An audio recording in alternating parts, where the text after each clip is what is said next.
Hi friends, எல்லாருக்கும் வணக்கம். எல்லாரும் எப்படி இருக்கீங்க? எல்லாரும் நல்லா இருப்பீங்கன்னு நம்புறேன். இன்னைக்கு நைட்லேருந்தே நான் vlog எடுக்க ஆரம்பிச்சிட்டேன். அதனால சட்னி எதுவும் பிளான் பண்ணாமல் இன்னைக்கு தக்காளி கடையல் பண்ணிடலாமே சொல்லிட்டு அதுக்கு தான் தக்காளி வெங்காயம்லாம் அரிஞ்சிட்டு இருந்தேன். இந்த தக்காளி கடையல் பண்ணுறதுக்கு குக்கரில் ஒரு 2 விசில் விட்டு எடுத்தீங்கனாலே தக்காளி கடையல் சூப்பராக ரெடி ஆகிடும். இது இட்லி, தோசை, சப்பாத்திக்கு எல்லாத்துக்குமே சூப்பராக இருக்கும். இந்த வீடியோ நான் ஏற்கனவே அப்லோட் பண்ணியிருக்கேன். அது ஷார்ட் வீடியோவில். இப்போ நான் நம்ம டீட்டெயிலாக பார்க்கலாம் என்னென்ன சேர்க்குறது அப்படின்றது. ஒரு 3 டேபிள் ஸ்பூன் எண்ணெய் சேர்த்துக்கோங்க. 1/2 டீஸ்பூன் கடுகு, 1 டீஸ்பூன் உளுத்தம்பருப்பு, 1 டீஸ்பூன் கடலைப்பருப்பு, 1 டீஸ்பூன் ஜீரகம் சேர்த்துக்கோங்க. இதில் 2 பச்சை மிளகாய் கீரி சேர்த்துக்கோங்க. கூடவே ஒரு 10 பல்லு பூண்டு நறுக்கி சேர்த்துக்கோங்க. ஒரு கொத்து கறிவேப்பிலை. இது கூடவே ஒரு 3 பெரிய வெங்காயம் நல்லா மெல்லிஸாக கட் பண்ணி சேர்த்துக்கோங்க. ஒரு 1/4 டீஸ்பூன் மஞ்சள் தூள், 1/2 டீஸ்பூன் தனி மிளகாய் தூள் சேர்த்துக்கோங்க. இது கூட 1/2 டீஸ்பூன் சாம்பார் தூளும் சேர்த்துட்டு நல்லா மிக்ஸ் பண்ணி விட்டுருங்க. இது கூடவே ஒரு 4 தக்காளி கட் பண்ணி சேர்த்துக்கோங்க. கூடவே கொஞ்சம் கல் உப்பு சேர்த்துங்க அப்படின்னா சூப்பராகவே வதங்கிடும். அவ்வளோதான். இப்போ நல்லா மிக்ஸ் பண்ணி விட்டுட்டு இதில் தேவையான அளவுக்கு தண்ணி சேர்த்துக்கோங்க. குக்கரை மூடிட்டு வெயிட் போட்டுட்டு ஒரு 2லேருந்து 3 விசில் வரைக்கும் விட்டு எடுத்துருங்க. அவ்வளோதான், தக்காளி கடையல் ரெடி ஆயிடுச்சு. இப்போ இது தனியாக எடுத்து வச்சுட்டு நல்லா ஒரு மத்து போட்டு கடைஞ்சிருங்க. தக்காளி நல்லா மசிஞ்சிரும். இப்போ திரும்பவும் சிம்லே வச்சுட்டு நம்ம கொஞ்சம் நேரம் கொதிக்க விட்டுட்டு அரிசி மாவு சேர்த்துக்கலாம். ஒரே ஒரு டீஸ்பூன் மட்டும் சேர்த்துட்டு நல்லா தண்ணியோட மிக்ஸ் பண்ணி இதில் சேர்த்துருங்க. அப்போ தான் உங்களுக்கு ரொம்பவும் தண்ணி இல்லாமல் கொஞ்சம் கெட்டித்தன்மையாக இருக்கும். அதனால ஃபைனலாக இந்த தக்காளி கடையில் கொஞ்சமாக நறுக்கின கொத்தமல்லி சேர்த்துக்கோங்க. இது இட்லி, தோசை, சப்பாத்தி எல்லாத்துக்குமே சூப்பராக இருக்கும். கண்டிப்பாக ட்ரை பண்ணி பாருங்கள். ரொம்ப நாளாக நம்ம பின்னாடி பக்கம் இருக்கிற மரத்தில் பார்த்தீங்கன்னா அவ்வளோ முருங்கைக்காய் இருந்தது. இதில் இந்த 1 வருஷமாக நானும் பார்க்குறேன், முருங்கைக்காய் வந்ததே இல்லை. நீட்டாக வளர்ந்துக்கிட்டே போகுமே தவிர முருங்கைக்காய் வந்ததே கிடையாது. சரி, இந்த வாட்டி பார்த்தீங்கன்னா மரம் பூரா ஒரே முருங்கைக்காவாக இருந்தது. சரின்ட்டு அதை நல்லா கொஞ்சம் நல்லா வரணும் இல்லையா, பிஞ்சாக இருந்தது. அதனால் இப்போ பார்த்தீங்கன்னா நல்ல ஒரு முத்துன மாதிரி ஒரு ஸ்டேஜுக்கு வந்துடுச்சு. சரி, இது எல்லாத்தையுமே இன்றைக்கி சண்டே எதுவுமா எல்லாத்தையுமே வெட்டிடணும் சொல்லிட்டு தான். ஏன்னா முருங்கைக்காய் பார்த்தீங்கன்னா பறிக்கிற அளவுக்கு கிடையாது. நம்ம வானத்தை தொடுற மாதிரி ஹைட் ஆகிட்டே போய்கிட்டே இருந்தது. வேறு வழி இல்லாமல் என்ன பண்ணிட்டோம், ஒரு 2-3 கிளையை வெட்டிட்டாங்க. ஹஸ்பண்ட் வெட்டிட்டாங்க. இதை அவ்வளோ முருங்கைக்காய் இருந்தது. நான் நினச்சேன் ஒரு 100 முருங்கைக்காய் கிட்டே இருக்கும் அப்படின்ட்டு. அப்புறம் பார்த்தா அதில் முருங்கைக்காய் பார்த்தீங்கன்னா அவ்வளோ முருங்கைக்காய் இருந்தது. நானே நினச்சி பார்க்கல. இந்த பாவக்காய்லாம் பார்த்தீங்கன்னா செடியிலேயே இந்த படர்ந்து வருது பார்த்தீங்களா, அதிலே பழுத்து போயிடுது. சரி, அதனால் இன்றைக்கி இதையும் பறிச்சிடலாமே சொல்லிட்டு தான் பறிக்கிறதுக்கு வந்தேன். இது ஒரு ஸ்டேஜ் வரைக்கும் தான் வளருது, அதுக்கப்புறம் வளர மாட்டேனுது. இது நாட்டு பாவக்காய் போல் இருக்குது. அவ்வளோ சீக்கிரத்தில் பெருசாலாம் ஆகலை, குட்டி குட்டியாக தான் இருக்குது. சரி, அதை பறிச்சிடலாமே சொல்லிட்டு தான் பறிச்சிட்டேன். ஏன்னா பழுத்து செடியிலே பழுத்து வீணாக போயிடுது. அதனால அதையும் பறிச்சாச்சு. அப்புறம் மிளகா பழம்லாம் பார்த்தீங்கன்னா நிறைய வந்திருந்தது. மிளகாவாக இருந்து மிளகா பழமாக ஆயிடுச்சு. சரி, அதையும் இன்னைக்கு பறிச்சிடலாமே சொல்லிட்டு தான் எல்லாத்தையும் பறிச்சிட்டு இருந்தேன். பச்சை மிளகாலாம் என்னவோ செடிக்கு நிறைய கொத்து கொத்தாக தான் வளருது. நல்ல மரம்ன்ற செடி நல்ல ஹைட் ஆகிட்டே தான் போகுது. ஆனால் என்ன ஒன்றுனா பச்சை மிளகா கொஞ்சம் கூட காரமே இல்லை. இந்த பச்சை மிளகா அவ்வளோ காரம் இல்லை. ஏன்னா நீட்டு பச்சை மிளகான்றதுனால ஒரு வேளை காரம் இல்லையா என்னவோ தெரியல. வெறும் வயலே சாப்பிட்லாம் போல இருக்குது. சுத்தமான காரம் இல்லை. நம்ம கடையில் வாங்கிட்டு வர மிளகா நாட்டு பச்சை மிளகா, அது பார்த்தீங்கன்னா நல்ல ஒரு காரம். அந்த விதை தான் போடணும். அந்த விதை போட்டால் தான் நமக்கு காரம் கொடுக்கும். அப்புறம் இந்த மல்லிகைப்பூ பற்றி நான் சொல்லியே ஆகணும். கொஞ்ச நாளாக வளராமலே இருந்தது. இப்போ அந்த இலைங்களை எல்லாத்தையும் கிள்ளி விடவுமே பார்த்தீங்கன்னா சூப்பராக தழுத்து வருது. என்ன ஒன்று, நமக்கு தான் பூ கட்ட தெரியாதுல்ல. சரி, வேறு வழி இல்லை, கோர்த்தாவது வைப்பவே சொல்லிட்டு தான் அப்பப்போ மல்லிகைப்பூ பறித்து ஃப்ரிட்ஜு உள்ளார வச்சுருவேன். அதை வச்சிட்டோன்னா ஒரு 2 நாளைக்கு ஒரு முறை அதை கூசி நூல் வச்சு கோர்த்து தலையில் வச்சுப்பேன். ஏன்னா நான் பூ கட்டுறதுக்கு எவ்வளவோ ட்ரை பண்ணி பார்த்துட்டேன். எனக்கு பூ கட்டுறதுக்கு வரவே மாட்டேங்குது. அதெல்லாம் ஒரு ஸ்டேஜ் வரைக்கும் தான் நினைக்கிறேன் அந்த பூ கட்டுறது. இது எல்லாமே நாம் பூ கட்டுறதுக்கு நமக்கு தெரியுதோ இல்லையோ, ஆனால் அந்த மல்லிகைப்பூலாம் பார்க்க அவ்வளோ ஆசையாக இருக்குது. அது தலையில் வைக்கிறதுக்கே மனசு இல்லை. ஆனாலும் என்னென்னா இது அடுக்கு மல்லியா இல்லை என்னன்னு தெரியல, நல்ல ஒரு ரோஜா பூ சைஸ்க்கு வளருது. ரோஜா பூனா நீங்கள் பெரிய ரோஜா பூ அப்படின்னு நினச்சிட போகிறீங்க. குட்டி குட்டி ரோஜா பூ இருக்கும்ல, அந்த சைஸ்க்கு குட்டி குட்டி ரோஸாக இருக்கும்ல பார்த்தீங்களா, அந்த ரோஸ் சைஸ்க்கு வளருது. நல்லா மொட்டாக இருந்து விரியும் போது அது அவ்வளோ பெருசாக இருக்குது. நான் காட்டுறேன் பார்த்தீங்களா உங்களுக்கு, அந்த சைஸில் வளருது. ஒரே ஒரு பூ மட்டும் அழகாக தலையில் வச்சுக்கலாம் போல். சண்டே ஒரு நாள் தான் லீவு. ஆனாலுமே பார்த்தீங்கன்னா ஹஸ்பண்ட் இந்த பூண்டுலாம் உரிச்சு கொடுங்க, இஞ்சிலாம் உரிச்சு கொடுங்கன்னு சொல்லிட்டு இருந்தேன். ஏன்னா இந்த இஞ்சி பூண்டு பேஸ்ட் வேற காலி ஆயிடுச்சு. இதை உரிச்சிட்டு இருந்தேன் அப்படின்னா என்னால் ஒரு வேலை கூட பார்க்க முடியாது. இதில் எனக்கு எனக்கு வந்துட்டு டைம் போயிடும், அதனால் உரிச்சு கொடுங்கன்னு சொன்ன உடனே வந்துட்டு ஹஸ்பண்ட் வந்துட்டு உரிச்சிட்டு இருந்தாங்க. சரி இதை வந்துட்டு உரிச்சதுனால எனக்கு கொஞ்சம் ஈஸியாகிடுச்சு. காலையிலே வந்துட்டு இவர் அதில் உட்கார வச்சாச்சு. அவங்களுக்கு மட்டுமே பார்த்தீங்கன்னா டிகாஷன் போட்டுட்டு எங்களுக்கு எல்லாத்துக்குமே காஃபி போட்டுட்டு இருந்தேன். நாங்கள் எந்த அளவுக்கு இந்த பால் காஃபி டீ அப்படின்ட்டு குடிப்போமோ, ஹஸ்பண்ட் வந்துட்டு இந்த பால் டீ காஃபியை தொடவே மாட்டாங்க. என்றைக்குமே நான் கம்பல் பண்ணி கொடுத்தா கூட வாங்கவே மாட்டாங்க. இன்றைக்கி சரி வீட்டில் இருக்காங்களே அப்படின்றதுனால தான் டிகாஷன் கொடுத்தேன். டிகாஷன் கூட டெய்லியும் குடிக்கவும் மாட்டாங்க. அந்த சக்கரை பால்ன்றதே அவங்களுக்கு பிடிக்கவே பிடிக்காது. எங்களுக்கும் பசங்களுக்கும் பார்த்தீங்கன்னா அவர் அப்படியே ஆப்போசிட், எதையுமே தொட மாட்டாங்க. பால் சக்கரை எதுவுமே பிடிக்காது. நம்ம வீட்லேயே இருக்கோம், ஆனால் ஒரே ஒரு நாள் அவங்க வீட்டில் இருந்தாங்க அப்படின்னா அவ்வளோ வேலை இருக்குது. அது எதனால் அப்படி இருக்குதுன்னு எனக்கு புரியல எனக்கு. ஏன்னா நம்மளையும் தாண்டி அவங்களுக்கு வந்துட்டு நிறைய வேலை இருக்குது அப்படின்னா, இந்த மாதிரி தோட்டத்து வேலையெல்லாம் இருக்கும் பார்த்தீங்களா, அதை வந்து நம்ம தனியாக பண்ண முடியாது. அதனாலே பார்த்தீங்கன்னா இந்த முருங்கைக்காய்லாம் வந்துட்டு இன்றைக்கி வந்துட்டு பறிச்சே ஆகணும், இல்லைனா ரொம்பவும் மேலேயே பார்த்தீங்கன்னா அது முத்தி போயிடும் அப்படின்றதுனால தான் இன்றைக்கி அந்த 3 கிளையை வெட்டியாச்சு.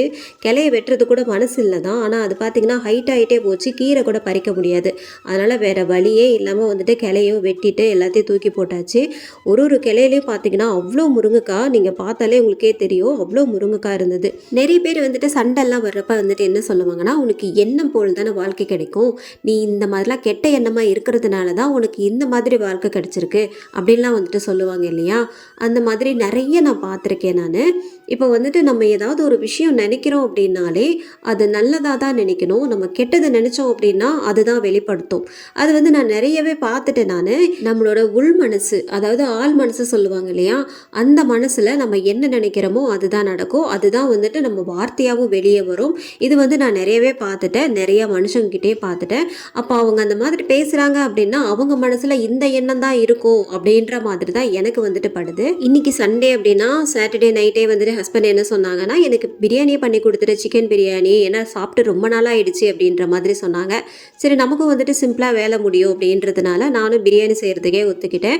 1.5 கிலோ அளவில் சிக்கன் வாங்கிட்டு வந்திருந்தாங்க. ஆனால் அந்த புதினா கொத்தமல்லி எதுவுமே ஃப்ரெஷ்ஷாகவே இல்லை.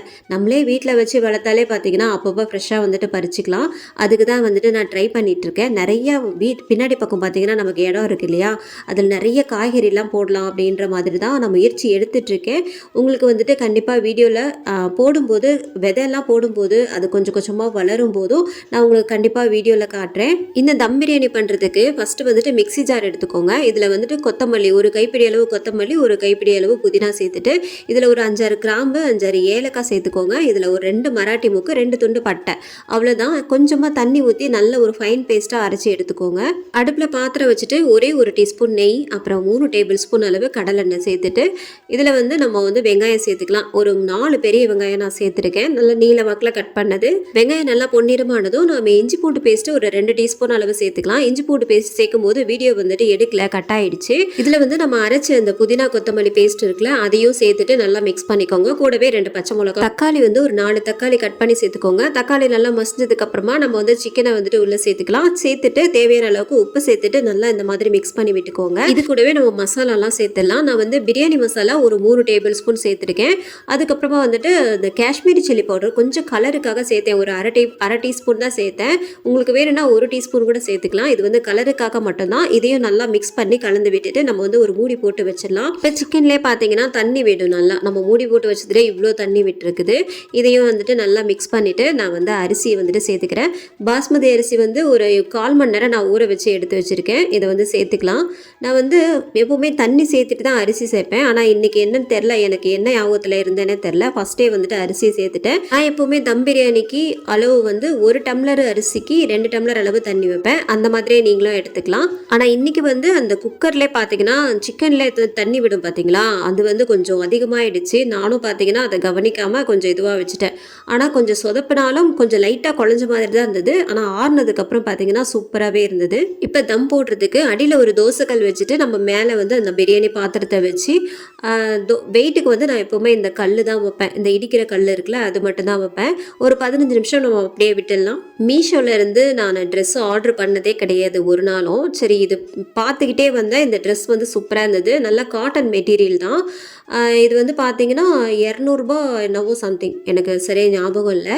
ஆனால் குவாலிட்டி சூப்பராகவே இருந்தது. இந்த வெயிலுக்கு எதமா நல்ல ஒரு காட்டன் தான். இந்த கைக்கெல்லாம் பார்த்தீங்கன்னா கொஞ்சம் பிடிக்கணும். எக்ஸல் சைஸ்ன்னு நினைக்கிறேன். ஆமாம், எக்ஸல் சைஸ் தான் போட்டேன். சூப்பராகவே இருந்தது. நான் எப்படி வந்திருக்குமோ அப்படின்னு நினச்சேன். ஆனால் குவாலிட்டி வந்துட்டு சூப்பராகவே இருந்தது. ₹200 ஒர்த்து தான். மீஷோ பொறுத்த வரைக்கும் கேஷ் ஆன் டெலிவரி போட்டால் கொஞ்சம் சீக்கிரமாக வந்துடும். ஆனால் நம்ம ஜிபே பண்ணிட்டோம் அப்படின்னா, அப்போவே பண்ணிட்டோம் அப்படின்னா அது வந்து வர்றதுக்கு ரொம்பவும் லேட் ஆகிடுது. எனக்கு வந்து இந்த ட்ரெஸ் வர்றதுக்கே பார்த்தீங்கன்னா 15 நாள் ஆயிடுச்சு. நான் எப்போவுமே இந்த லாங்கான குர்த்தி தான் வாங்குவேன். அதாவது இந்த சைடில் ஓப்பன் எதுவும் இருக்காதுல்ல, அந்த மாதிரி தான் வாங்குவேன். லெகின் போட்டுப்பேன். இந்த சைடில் ஓப்பன் வச்ச மாதிரி லெகின் போடுறது எனக்கு அவ்வளோவா பிடிக்காது.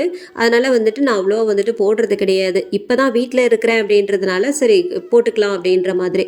ஏன்னா வந்துட்டு ஒரு மாதிரியாக தெரிகிற மாதிரி இருக்கும் சைடில். அதனால் நான் போடுறதே கிடையாது எப்போவுமே. அந்த லெகின் போட்டுகிட்டே வெளியில் போகிறதுக்கே ஒரு மாதிரியாக இருக்கும். அதனால் என்ன பண்ணுவேன்னா இந்த லாங் குர்த்தி தான் வாங்குவேன். அதுதான் சூப்பராகவே இருக்கும். அம்பர்லா கட்டிங் மாதிரி இருக்கும் பார்த்தீங்களா, அந்த மாதிரிலாம் வாங்கி லெகின் போட்டோம்னா சூப்பராகவே இருக்கும். இந்த சைட் கட்டிங்கெல்லாம் லெகின் போடவே மாட்டேன். அது என்னவோ எனக்கு பிடிக்கவே மாட்டேன்து. ஆனால் இந்த ஜீன்ஸ் பேண்ட்லாம் போட்டோன்னா சைடு ஓப்பன் இருக்கிறதுல பிரச்சனையே இல்லை. ஏன்னா ஜீன்ஸ் பேண்ட் வந்துட்டு ஒரு கொஞ்சம் ஹார்டாக இருக்கும் இல்லையா, அதனால சைடில் எதுவுமே தெரியறதுக்கான வாய்ப்பே இல்லை. இந்த பிரியாணிலாம் பண்ணியே ரொம்ப நாள் ஆயிடுச்சு. ஏன் ரொம்ப மாதம்னு கூட சொல்லலாம். நான் இப்போக்குள்ளே நான் பண்ணவே இல்லை சிக்கன் பிரியாணி. கடையில் வந்துட்டு வாங்கி சாப்பிட்ருக்குறோம், ஆர்டர் பண்ணிலாம் சாப்பிட்ருக்கோம். ஆனால் வந்து சிக்கன் பிரியாணி வீட்டில் பண்ணியே ரொம்ப நாள் ஆயிடுச்சு. அதனால வந்துட்டு எனக்கு கொஞ்சம் தடுமாறிடுச்சுன்னு நினைக்கிறேன் இந்த வாட்டி. கொஞ்சம் குறைவாக தான் இருந்தது. ஆனால் ஆறுனதுக்கப்புறம் பார்த்தீங்கன்னா உதிரியாக தான் இருந்தது. பிரியாணி பண்ணோம் அப்படின்னாலே நம்ம கூடவே வந்துட்டு ரைத்தா வைப்போம், அப்புறம் வந்து முட்டை வைப்போம் இல்லையா. இந்த பிரியாணி பண்ணிட்டாலே என் பையன் வந்து என்னடா எனக்கு முட்டை இல்லையா அப்படின்னு தான் கேட்பான். ஏன்னா முட்டை இல்லாமல் அவன் சாப்பிடவே மாட்டான். பிரியாணிக்கு ஃபஸ்ட்டு அவனுக்கு என்ன வைக்கிறோமோ இல்லையோ, பிரியாணியே வைக்கிறோமோ இல்லையோ, ஆனால் முட்டை வந்துட்டு கண்டிப்பாக வைக்கணும். அவர் வந்துட்டு ஒரு முட்டை பிரியர் அப்படின்னு கூட நம்ம சொல்லலாம். இந்த சண்டே வந்தால் தான் எல்லாருமே சேர்ந்து உட்காந்து சாப்பிடுவோம். அந்த அந்த அதுவே வந்துட்டு பார்த்தீங்கன்னா கொஞ்சம் ஜாலியாக இருக்கும். ஏன்னா இவ்வளோ நாளாக வாரம் பூரா பார்த்தீங்கன்னா தனியாக உட்காந்து சாப்பிட்டுட்டு இருப்பேன் நான். அதில் வந்து சண்டே ஆனாலே கூட வந்து சாப்பிட்றது அப்படின்றது தான். பசங்க வந்துட்டு முன்னாடியே சாப்பிட்டாங்க. ஏன்னா அவங்க அப்பா வர்றது கொஞ்சம் லேட் ஆகிடுச்சு. அதனால் என்ன பண்ணிட்டாங்க, பசங்க 2 பேரும் சாப்பிட்டுட்டாங்க. நாங்கள் 2 பேரும் தனியாக சாப்பிட்டுட்டு இருந்தோம். இந்த ட்ரெஸ் பிரிக்கும் போதே நம்ம இதையும் வந்துட்டு பிரிக்கலாம்னு நினச்சேன். ஆனால் பிரியாணியும் ரெடி ஆகிடுச்சா, அதனால தான் வந்துட்டு அப்போவே காட்ட முடியல. இதுவும் பார்த்தீங்கன்னா நான் மீஷோவில் இருந்து தான் வாங்கியிருந்தேன். ஃபஸ்ட்டு முருகர் படம் தான் தேடி பார்த்தேன். ஆனால் முருகர் படம் வந்துட்டு ஸ்டாக் இல்லைன்ட்டு வந்தது. அப்புறம் இந்த ராதே கிருஷ்ணன் வந்துட்டு சூப்பராக அழகாக இருந்தது மயிலோட. சரி இதுவே வாங்கலாமே சொல்லிட்டு எனக்கு ரொம்ப நாள் ஆசை. சேவத்துலலாம் அழகாக வந்துட்டு இப்போல்லாம் டெக்கரேஷன் வந்துட்டு இப்போ பண்ணுறதுக்கு நிறைய வந்து போச்சு இல்லையா ஆன்லைனில். சரி அதான் ஒன்று தேடி பார்த்தேன். இந்த ஸ்டிக்கர் மாதிரி விட்டுறது ரொம்பவும் அழகாக இருந்தது. சரி அதனால் இதுவே ஆர்டர் போட்டிருந்தேன். கம்மியான ப்ரைஸ் தான். ஆனால் ரொம்ப நாள் ஆயிடுச்சு வாங்கினது அப்படின்றதுனால எனக்கு ப்ரைஸ் வந்துட்டு அவ்வளோ ஞாபகம் இல்லை. இதை இங்கே ஓட்டவா இல்லை அங்கே ஓட்டவா சொல்லிட்டு ஹஸ்பண்ட் வந்துட்டு கேட்டுகிட்டே இருந்தாங்க. ஒரு வழியாக சூப்பராக இருந்தது, அழகாக பார்க்குறதுக்கே ஃபைனலாக. எனக்கு வந்து இன்னொரு சேனல் இருக்குது. அதில் வந்து நிறைய ஹாரர் ஸ்டோரி, இந்த பேய் கதைங்கள்லாம் சொல்கிறேன். உங்களுக்கு இன்ட்ரெஸ்ட் இருந்தது அப்படின்னா டிஸ்கிரிப்ஷனில் லிங்க் கொடுக்குறேன், கண்டிப்பாக செக் பண்ணி பாருங்கள். இந்த vlog உங்கள் எல்லாருக்கும் பிடிச்சிருக்குன்னு நினைக்கிறேன். அடுத்து ஒரு நல்ல vlogல பார்க்கலாம். அது வரைக்கும் பாய்.